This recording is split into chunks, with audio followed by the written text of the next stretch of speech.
Përshëndetje, ku jemi këtu me parashikimin e datës 10 maj të 2025. Duket se është pikërisht kjo ditë shumë e rëndësishme në lidhje me takimet, në lidhje me vendimet dhe ndryshimet të një pas njëshme që mund të kemi.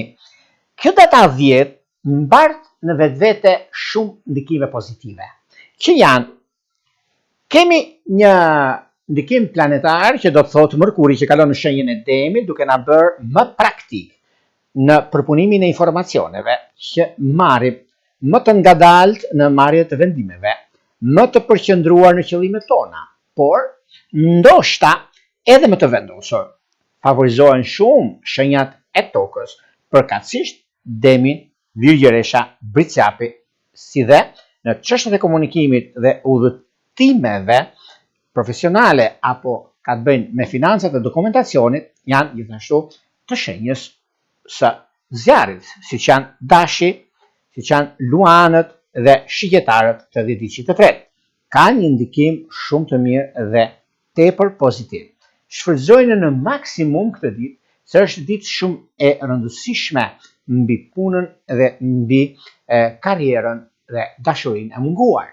Është një mundësi gjithashtu sepse duke pasur parasysh periudhat kur ndodhin fenomenet, ngadonjëherë neve i anashkalojmë, por kjo do të thotë që nuk mund të anashkalosh gjërat ashtu siç mendon, por kërkohet më tepër kohë dhe vëmendje. Sa më të sigurt jemi për të ardhmen, aq më mirë dhe më lehtë i bëhen punët.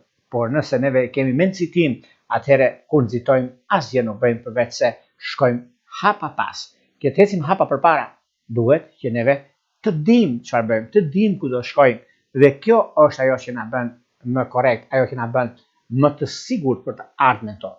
Por gjithsesi, këto shenja që thash pak më lart, të gjitha shenjat e tjera që kanë të bëjnë në ditën e sotme, të datës 10, ku është dita shumë pozitive, prandaj shfrytëzoni sepse duke pasur parasysh pastaj me kohën, me ndryshimet, java tjetër është shumë e vështirë për arsye të punës ose të vendimeve të gjërat që çfarë bëhet sot ka ndikim në javën që vjen. Prandaj edhe them dhe ju përgatis për gjëra të tilla sepse është një kohë mjaft vendimtare në lidhje me çështjet afatgjatë ose çështjet që ndodhin dhe diktojnë në fushën e karrierës. Por një mundësi, një kohë e artë që është në çështjet dhe vendimet që mund të merren edhe në periudha të ndryshme.